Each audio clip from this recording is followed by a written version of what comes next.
Muito bom dia, senhoras e senhores, sejam muito bem-vindos à primeira aula do nosso curso de eletromagnetismo. O meu nome é Murilo e meu objetivo aqui nessa aula de hoje é estar falando com vocês um pouquinho a respeito da ementa, a respeito dos assuntos que vão ser discutidos nesse curso, bem como já começar logo em seguida uma revisão teórica a respeito dos principais resultados que a gente vai estar utilizando ao longo do curso, os principais resultados de álgebra linear, de cálculo vetorial, que vão ser tópicos que vão estar aparecendo o tempo todo pra gente. E é muito importante que a gente tenha esse ferramental matemático para que a gente consiga levar o curso e conseguir entender as relações de uma forma mais consistente e mais coerente. Vou me esforçar ao máximo nessa revisão para conseguir deixar claros os principais conceitos que a gente vai usar ao longo do curso, mas é claro que não dá para explicar tudo em algumas aulas, então é muito recomendado que você já tenha realizado pelo menos um curso de álgebra linear e cálculo vetorial, e de preferência física clássica também, que compõe todo o alicerce, todo o ferramental matemático que a gente vai estar usando ao longo do curso. Então agora partindo para a nossa ementa, o livro que eu vou estar usando como referência ao longo do curso é o livro do Sádico, Elements of Electromagnetics, e a gente vai partir de duas leis empíricas e vai fundamentar todo o nosso conhecimento em cima delas. A primeira delas é a lei de Coulomb da força elétrica e a segunda delas é a lei de Biot-Savart da força magnética. Então, primeiramente a gente vai explorar todo o campo da eletrostática a partir da lei de Coulomb, depois todo o campo da magnetostática a partir da lei de Biot-Savart, e depois a partir da lei de Faraday e das relações de Maxwell a gente vai unir esses dois campos a princípio desconectados no que a gente entende hoje por eletromagnetismo. Então, falando um pouquinho agora de cada área, a gente vai partir da eletrostática a partir da lei de Coulomb, como eu mencionei. Depois a gente vai abstrair para o conceito de campo elétrico, falar um pouquinho da lei de Gauss, demonstrar ela, mostrar aplicações. E depois a gente vai fechar essa parte falando a respeito de energia e potencial elétrico. Depois, na área de magnetostática, a gente vai partir da lei de Biot-Savart, da força magnética, explorar um pouquinho do campo magnético, explorar a lei de Ampère e discutir a respeito de potencial magnético e por que o conceito de potencial magnético é diferente do conceito de potencial elétrico. E por fim, unindo esses dois campos, a gente vai falar a respeito do eletromagnetismo de fato, onde a gente vai tratar a respeito de como esses campos se comportam em diversos materiais, falar um pouquinho a respeito da lei de Faraday, que une o conceito de campo elétrico e campo magnético, falar dos fatores de correção de Maxwell que foram aplicados em algumas das equações e por fim chegar nas equações de Maxwell de fato, que são o maior resultado desse curso. E depois, a partir dessa lei, a gente vai brincar um pouquinho e discutir um pouco a respeito de ondas eletromagnéticas também, que são um tópico extremamente importante e responsável por maior parte da tecnologia que a gente tem hoje. Então, antes da gente começar, de fato, a revisão teórica, eu vou falar um pouquinho de mim. Eu sou um aluno de graduação do curso de Engenharia Elétrica com ênfase em eletrônica. Eu estou cursando na USP de São Carlos. Meu principal motivador para realizar esse curso é que eletromagnetismo geralmente é uma matéria muito difícil e que às vezes não é explorada em sala de aula com tantos detalhes.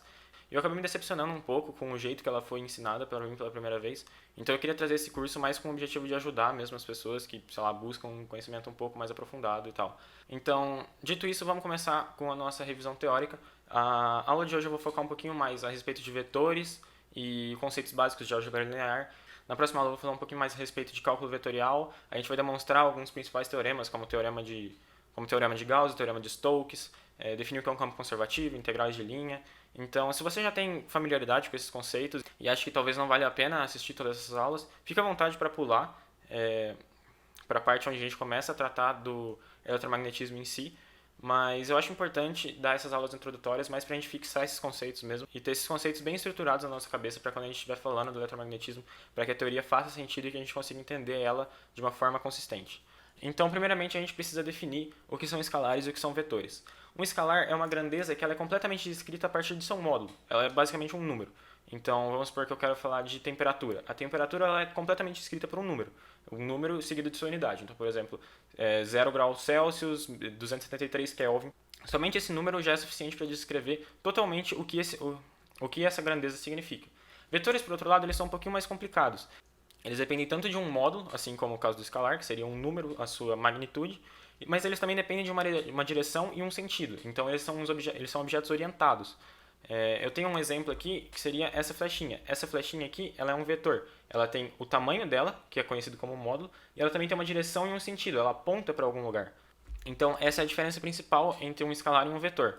Para a gente identificar eles ao longo do curso, eu vou estar falando sempre de escalares apenas por uma letra, enquanto quando eu for falar de um vetor, eu vou estar tratando com essa setinha aqui em cima, que seria a representação de vetor. Vale ressaltar que escalares e vetores, na verdade, são casos particulares de um objeto mais generalizado chamado tensor. Inclusive, toda a teoria do eletromagnetismo pode ser descrita a partir de tensores, mas como a gente não precisa deles de fato para entender os conceitos principais, eu não vou estar falando a respeito deles ao longo desse curso. Beleza? Então, Beleza, a gente tem os vetores, mas eles precisam servir para alguma coisa. Então tem algumas operações que a gente pode definir a partir desses vetores. A primeira delas que eu vou estar falando aqui é a operação de multiplicação por escalar. É basicamente você tem um número e você multiplica esse seu vetor por um número. Então aqui, como exemplo, eu tenho esse vetorzinho v aqui, que aponta nessa direção e tem esse sentido aqui. Ele está apontando nessa direção diagonal para cima.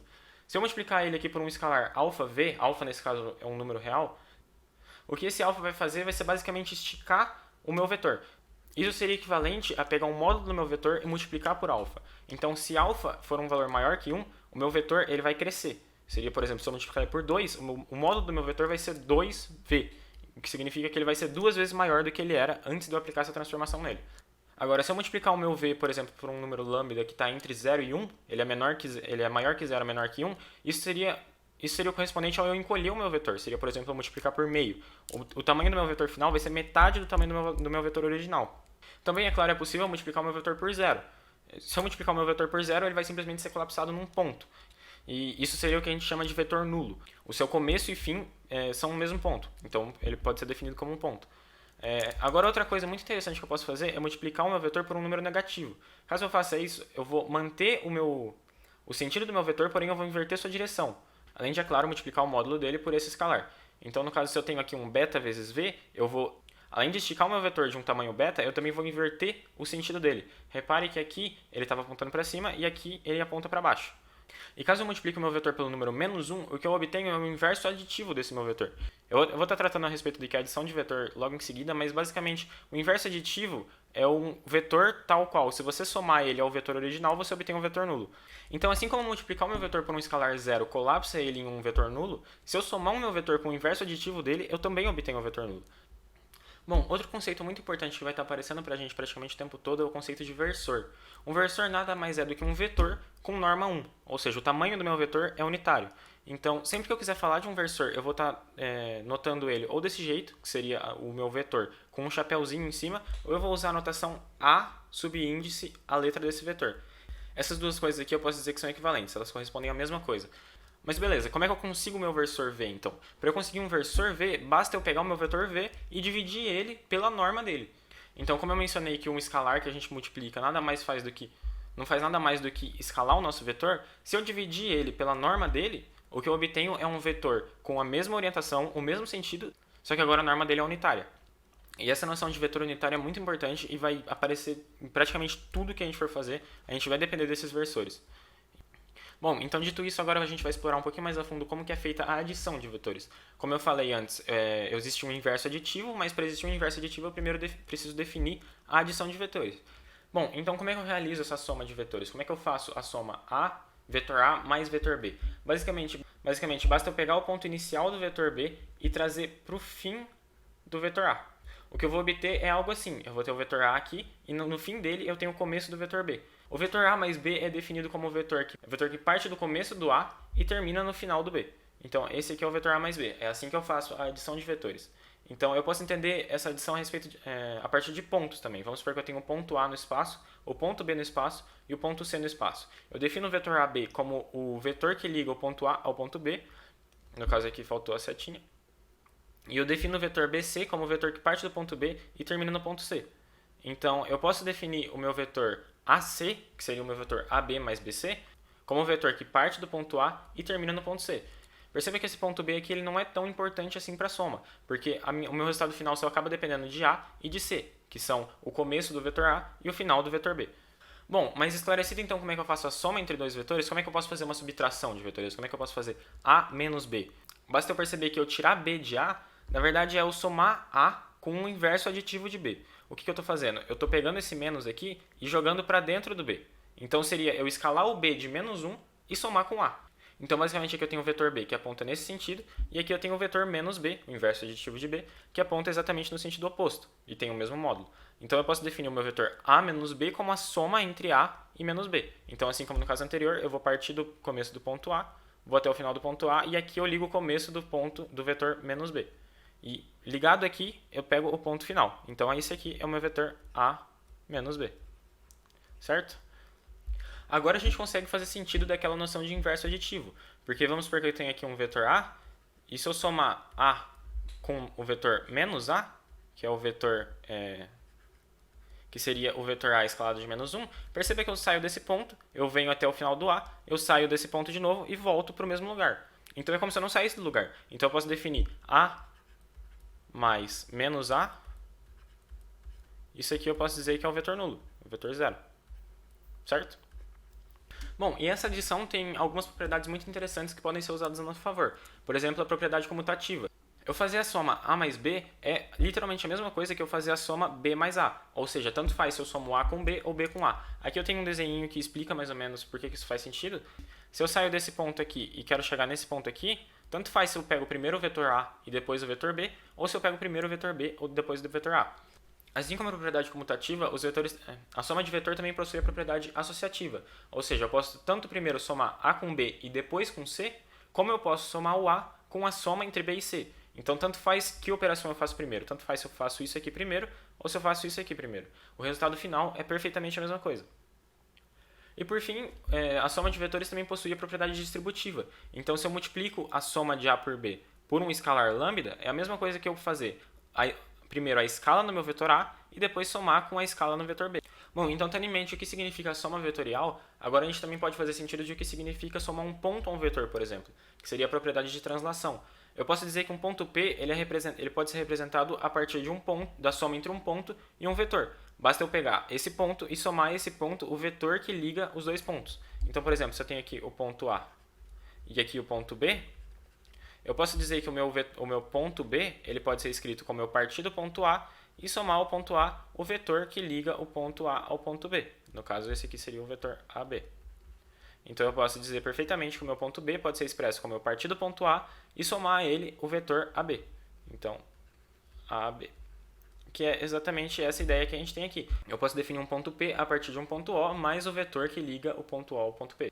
Bom, então agora que a gente entendeu o que seria uma soma de vetores, a gente pode definir um conceito de combinação linear. Uma combinação linear consiste simplesmente de você expressar um vetor a partir da soma ponderada de outros vetores. Então, eu posso dizer que o meu vetor V é uma combinação linear de vetores, de V1 até Vn, se existirem escalares, lambdas, pertencentes aos reais, tais que eu posso escrever o meu vetor V como uma soma ponderada desses outros vetores, certo? Então, aqui vamos supor que eu tenho um vetor V1 nessa direção, o vetor V2 nessa direção e o vetor V3 nessa direção. Se eu multiplicar eles por escalares certos, então, por exemplo, lambda 1, lambda 2, lambda 3, eu consigo escrever um vetor V a partir dessa... eu primeiro realizo a escala de cada vetor e depois eu realizo a simples soma. Então perceba aqui que esse ponto corresponde a lambda 1v1 mais lambda 2v2, porque esse vetor aqui é justamente o vetor lambda 2v2. E se eu pegar esse ponto aqui e somar o vetor lambda 3v3, eu caio exatamente no ponto final do meu vetor v. Então o meu vetor v ele é uma combinação linear, ele é dependente linearmente dos meus vetores v1, v2 e v3. Porque se eu escalar eles da forma correta, eu consigo somar eles e obter o meu vetor v. Caso não existam esses escalares, ou seja, não seja possível eu encontrar um vetor v a partir da soma de outros vetores, eu digo que esse vetor v é linearmente independente desses outros vetores. Então aqui, por exemplo, eu tenho o vetor v1 e o vetor v2, não existem escalares lambda 1 e lambda 2 que eu possa escalar o meu vetor de modo a obter esse v, porque esse v está justamente em outra direção, é como se o v1 e o v2 estivessem no plano, e o meu v é um vetor que sai desse plano. Qualquer soma que eu faça de v1 e v2 vai estar restrita a esse plano. Mas não existe escalar que eu possa usar que faça com que essa soma saia desse plano. Então eu posso dizer que o meu vetor v é linearmente independente desses outros dois, porque ele não pode ser escrito como uma combinação linear desses outros dois. Perfeito? Então, a partir do conceito de combinação linear, eu consigo definir base. O que é uma base? Uma base é basicamente um conjunto de vetores. Então, eu tenho um conjunto de vetores aqui, v1, v2 até vn.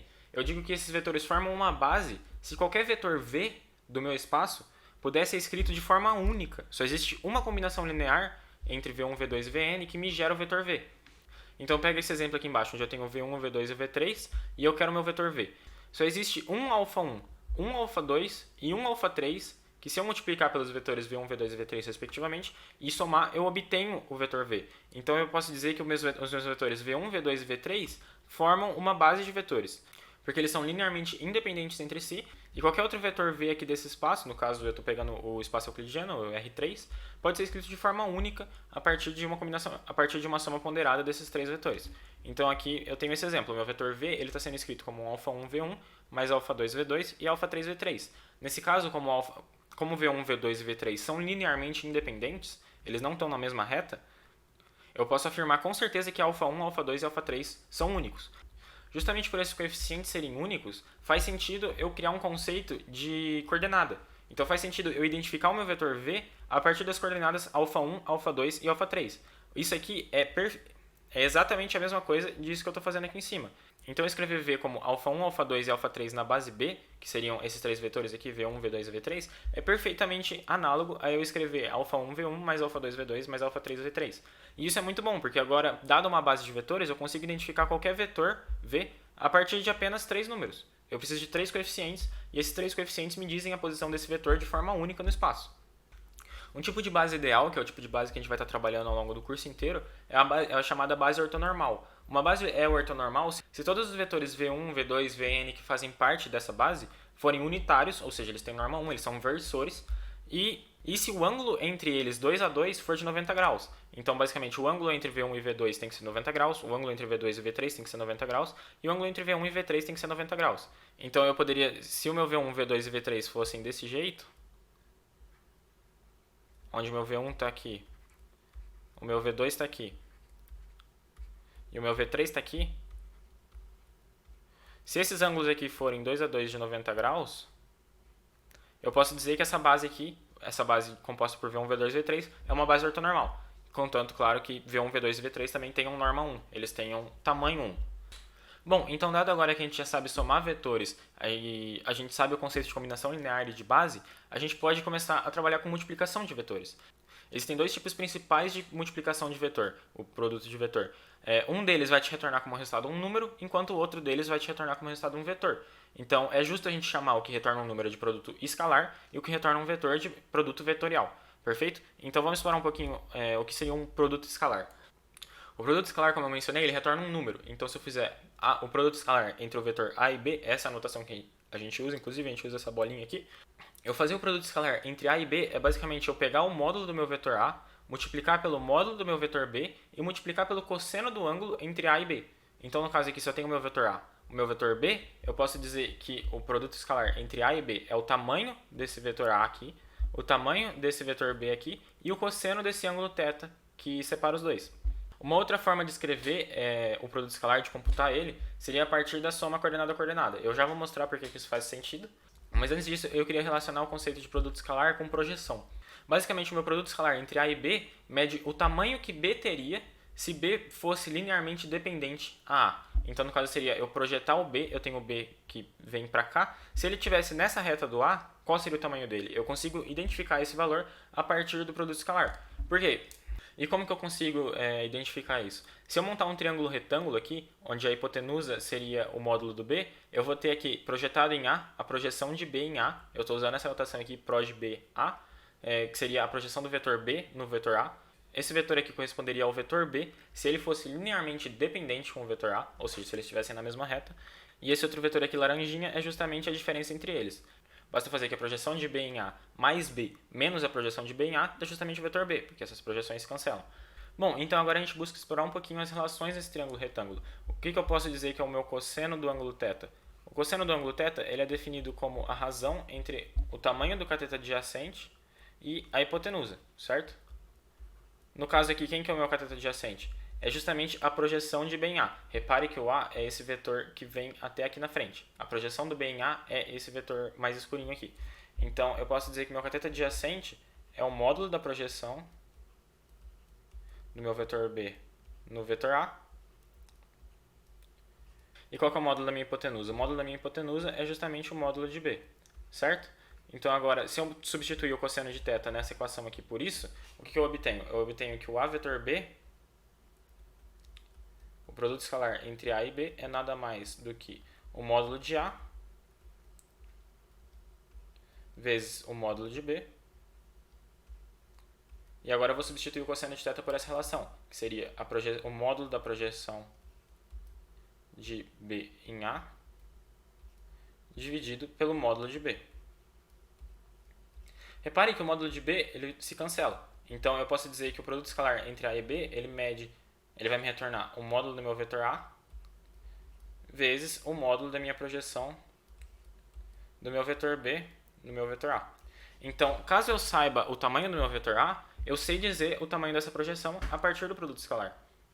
E reforçando, o vetor projeção de B em A ele representa o vetor que o B seria se ele estivesse na mesma reta que o A.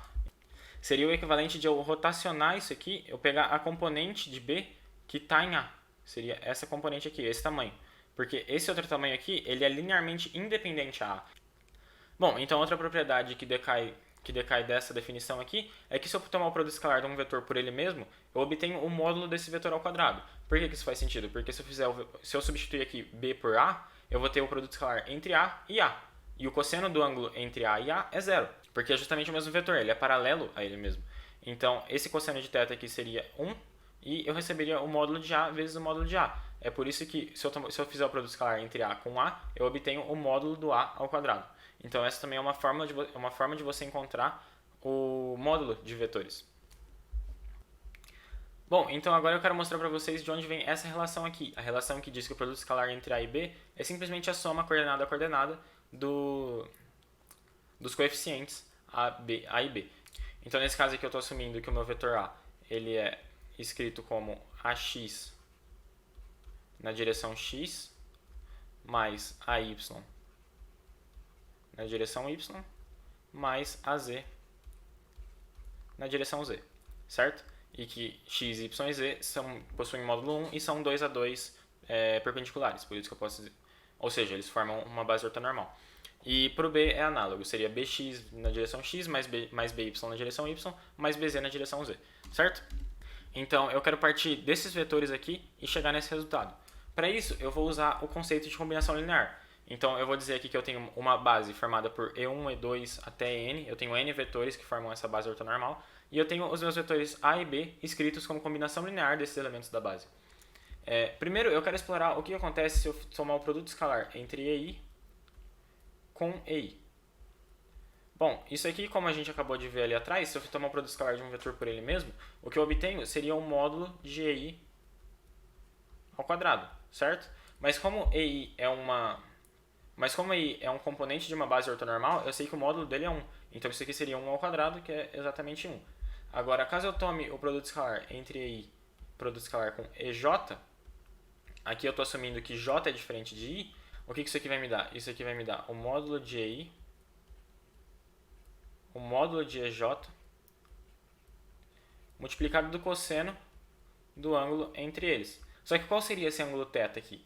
Bom, como eu estou assumindo que é uma base ortonormal, eu sei que os vetores da base são 2 a 2 ortogonais. Então eu sei que o meu θ aqui seria igual a π sobre 2, certo? Ou 90 graus. Então eu posso dizer aqui que o meu produto escalar entre EI e EJ seria 0 para qualquer I diferente de J. E se I for igual a J, no caso eu caio o produto escalar de EI com EI, porque J é igual a I, e eu caio nesse caso aqui de cima. Bom, então eu posso escrever o produto escalar entre A e B, eu posso abrir esses vetores a partir das combinações lineares que eu acabei de apresentar aqui. Então eu posso dizer que isso aqui é o somatório, que vai de I igual a 1 até N, alfa I, vetor EI na direção EI, produto escalar com o somatório de J igual a 1 até N, de beta J EJ, certo? Bom, então, como esse termo aqui, alfa I e EI, não depende de J, ele não depende do meu índice J, ele é simplesmente uma constante nesse somatório. Então eu posso trazer esse somatório aqui para fora. Então eu posso escrever isso aqui como o somatório de I indo de 1 até N, do somatório de J indo de 1 até N, de alfa I, EI, produto escalar com beta J, EJ, certo? Só que agora, se a gente voltar na nossa definição de produto escalar, eu sei que o produto escalar entre A e B é nada mais do que o módulo de A, módulo de B, vezes o cosseno do ângulo entre eles. Só que o cosseno do ângulo entre EI e EJ vai ser sempre ou zero, que seria o que aconteceria caso eles fossem o mesmo vetor, que é esse caso aqui, ou 90 graus, que seria esse caso aqui, eu pegar dois vetores da base distintos. Então o produto escalar aqui entre I e EJ vai me retornar 1 caso I seja igual a J e 0 caso I seja diferente de J. Então ao varrer esses dois somatórios, eu vou obter muitos termos nulos. Os únicos termos que não vão ser nulos vão ser os termos onde I é igual a J, certo? Então eu posso escrever isso aqui a partir de um único índice. Porque se I for diferente de J, esse produto escalar aqui entre I e J vai dar zero. Então eu posso criar um novo índice aqui, K, que vai de 0 até N. E o que eu vou obter aqui? Quando esse produto escalar aqui não for zero, o meu alfa vai estar em um alfa K e o meu beta vai ter que estar no mesmo K. Eles vão ter que estar no mesmo índice, porque eu tenho que estar fazendo um produto escalar entre EK e EK. Então isso aqui eu posso escrever simplesmente como alfa K, beta K, certo? E é justamente dessa relação aqui que eu consigo tirar que o produto escalar entre A e B pode ser escrito a partir do produto coordenado a coordenado. Então esse aqui seria alfa 1, beta 1, mais alfa 2, beta 2, mais tananã, até alfa n, beta n, certo? Que é justamente a relação que a gente tinha chegado aqui. Só que aqui eu tinha tomado somente 3 vetores da base, que seriam o x, o y e o z, e escrito como ax, ay e az. Seria a mesma coisa que eu escrever no lugar de ax a1, ay a2 e az a3. É a mesma coisa para b. Eu ia chegar exatamente nessa relação aqui, certo? Bom, então assim como eu havia mencionado, dado que existe o produto escalar, a gente pode também definir o produto vetorial, que é um tipo de produto, que é um tipo de multiplicação entre vetores que como retorno fornece outro vetor. Nesse caso, o produto vetorial ele possui uma propriedade muito interessante, que é se você tornar o produto vetorial entre A e B, o que você vai obter como resposta é um vetor cujo módulo corresponde à área do paralelogramo definido entre A e B e possui direção tal que ele é perpendicular tanto a B como a A ao mesmo tempo. E assim como no caso anterior, a gente pode definir esse produto vetorial de duas formas. A primeira delas seria o produto vetorial entre A e B definido como o módulo do vetor A vezes o módulo do vetor B vezes o seno do ângulo entre A e B na direção, esse versor n aqui seria na direção normal aos dois vetores, ou seja, ele é perpendicular simultaneamente aos dois vetores. Ou a gente pode definir, assim como no caso anterior a gente tinha o produto coordenado a coordenada, agora a gente pode definir ele a partir de um determinante. Bom, então agora a gente vai estar buscando expandir esse determinante aqui para encontrar uma relação para o produto vetorial entre A e B. Então eu posso dizer aqui que A vetor B, ele vai ser o quê? Primeiro eu vou escrever na direção x, então na direção x a gente tem AYBZ menos BYAZ.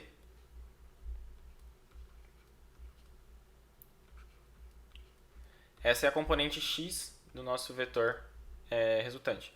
Na direção y, a gente vai ter o quê? AZBX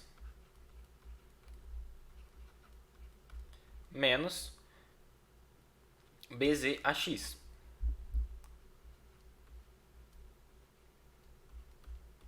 Isso na direção y.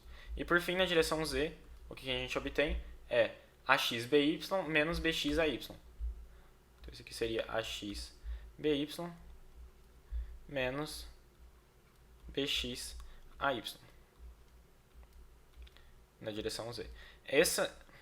É assim que a gente pode escrever o nosso vetor resultante, o nosso vetor A vetor B. Mostrar que isso aqui corresponde à área daquele paralelogramo é algo um pouco mais técnico, um pouco mais complicado. Envolveria somar o quadrado de todos os componentes, seria algo muito maçante, puramente algébrico, que eu não sei se acrescentaria tanto. Então eu não vou estar mostrando, mas a partir dessa definição aqui, é fácil a gente ver que o módulo de A vetor B é justamente o módulo desse paralelogramo, dado que isso aqui, esse termo aqui, corresponde ao módulo dele. E se eu tenho um paralelogramo de lados A e B e um ângulo θ entre eles, a área desse paralelogramo é justamente o tamanho do lado A vezes o tamanho do lado B vezes o seno do ângulo entre eles. E isso é uma forma de calcular a área lá de geometria plana. Eu não vou estar entrando em tantos detalhes aqui. O que eu quero mostrar para vocês é mostrar que esse vetor aqui, resultante, ele é de fato perpendicular a tanto a A como a B simultaneamente. Para isso, a gente vai ter que recapitular uma propriedade lá do produto escalar. Lembra quando eu falei que o produto escalar entre A e B é definido como o módulo de A vezes o módulo de B vezes o cosseno do ângulo entre eles? Bom, se eu falar para você que isso aqui é igual a zero, quais podem ser os casos? Pode tanto A ser zero, como B ser zero, como o cosseno do ângulo deles ser zero, certo? Como aqui eu estou assumindo que A e B são vetores não nulos, como eles têm uma dimensão, então eu sei que o módulo de A e o módulo de B são diferentes de zero. Então a única forma de um produto escalar de dois vetores não nulos ser zero é se o cosseno do ângulo entre eles for zero. E o cosseno de um ângulo somente é zero, caso esse ângulo seja um múltiplo de 90 graus. Então 90 graus, 270 graus e menos 90 graus, enfim. Então eu posso escrever aqui que meu θ ele tem que ser igual a π sobre 2 mais k vezes π, certo? Aqui k sendo um número inteiro. É possível a gente confirmar isso olhando o círculo trigonométrico. A gente pode ver os zeros da função cosseno também, ela vai fazer algo desse tipo, começando no 1. Então, ela vai passar no zero no π sobre 2, ela vai passar no zero no 3π sobre 2, ela vai passar no zero no 5π sobre 2, de forma que essa relação aqui, para qualquer k inteiro, seja válida. Então, se o meu θ for qualquer um desses ângulos, eu sei que esse cosseno vai ser zero. Mas aqui, como eu estou medindo o ângulo entre dois vetores, eu vou falar que o meu θ ele tem que estar restrito entre 0 e 180 graus, certo? Porque se ele fosse 180 graus, o meu A estaria aqui. Esse ângulo aqui seria 180 graus, mas... Então, a única forma desse cosseno θ aqui ser zero é se meu θ for igual a π sobre 2. Ou seja, se A e B forem perpendiculares. Então, uma forma de você ver se dois vetores não nulos são perpendiculares é tomar o produto escalar entre eles. Se esse produto escalar retornar zero, isso implica que esses vetores são perpendiculares. E é exatamente esse caminho que a gente vai fazer para mostrar que esse vetor resultante aqui é perpendicular tanto a A como a B. Bom, então aqui eu tenho escrito o meu produto vetorial entre A e B, e eu quero tomar o produto escalar entre A e esse vetor aqui, A vetor B. Então o que isso aqui é? Pela propriedade que eu demonstrei anteriormente, isso aqui é justamente o produto coordenado a coordenada. Então isso aqui seria AX vezes a coordenada x do meu vetor resultante. Então isso aqui seria AY BZ menos AZ BY mais AY, que seria a coordenada em y, vezes a coordenada em y do meu vetor resultante, AZ BX menos AX BZ mais AZ vezes a coordenada z do meu vetor. Então seria AX BY menos AY BX. Agora eu posso distribuir esse AX, AY e AZ para dentro desses parênteses, e o que eu vou encontrar é, distribuindo aqui, isso aqui vai ser AX, AY, BZ menos AX, AZ, BY.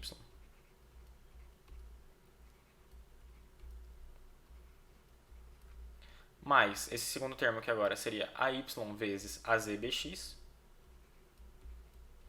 AY, AZBX, menos AY, AX, BZ.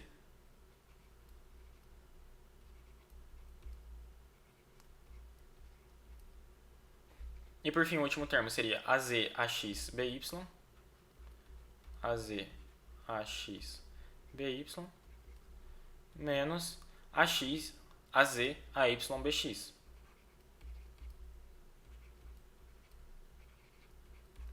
Certo? E agora, dado que a multiplicação é comutativa, eu posso perceber que aqui eu tenho AX, AY, BZ, e aqui eu tenho AY, AX, BZ com sinal de menos. Então, esse termo aqui cancela com esse termo aqui. Agora que eu tenho o termo AY, BZ, BX, que cancela exatamente com esse termo aqui, AY, AZ, BX, certo? Então, esses dois aqui se cancelam. E por fim, aqui eu tenho AX, AZ, BY negativo, e aqui eu tenho AX, AZ, BY positivo. Então, esses termos aqui também se cancelam, e por fim, eu encontro que isso aqui é igual a zero. O que eu concluo? Então, eu concluo que o produto escalar entre A e o produto vetorial entre A e B, isso aqui é igual a zero. O que eu posso concluir daqui? Como A e B são não nulos, como A e B possuem tamanho, eu posso concluir que A é perpendicular a A vetor B. E se eu repetir o mesmo processo para B, eu vou encontrar o mesmo resultado, esse produto escalar também vai dar zero, e eu vou concluir, portanto, que A vetor B também é perpendicular a B.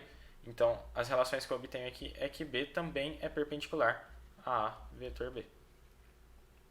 E isso mostra pra gente que, expandindo esse determinante aqui, a gente encontra um vetor que é perpendicular tanto a A como a B, certo?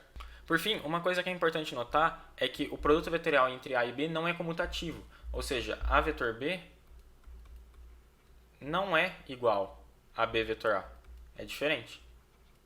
O que aconteceria computacionalmente se eu substituísse o B por A? Seria o equivalente a eu trocar essas linhas aqui de lugar. E existe uma propriedade dos determinantes que diz que se a gente trocar duas linhas de lugar, é o equivalente a gente multiplicar o determinante por menos 1. Então, o que eu posso concluir? Eu posso concluir que A vetor B é menos B vetor A. Isso é o que a gente chama de anticomutativo, ou seja, ele comuta com o aparecimento de um sinal de menos aqui na frente dessa operação. Perfeito? Então isso encerra a nossa análise a respeito de vetores, geometria analítica e álgebra linear. E a partir da próxima aula a gente vai começar a falar a respeito de sistemas de coordenadas, transformações entre sistemas de coordenadas, coordenadas cartesianas, esféricas e cilíndricas, que no fim vocês vão ver que é simplesmente mudança de base. Eu vou estar explicando mais a fundo o que é isso também. E por enquanto é isso. Até a aula que vem. Muito obrigado e até mais.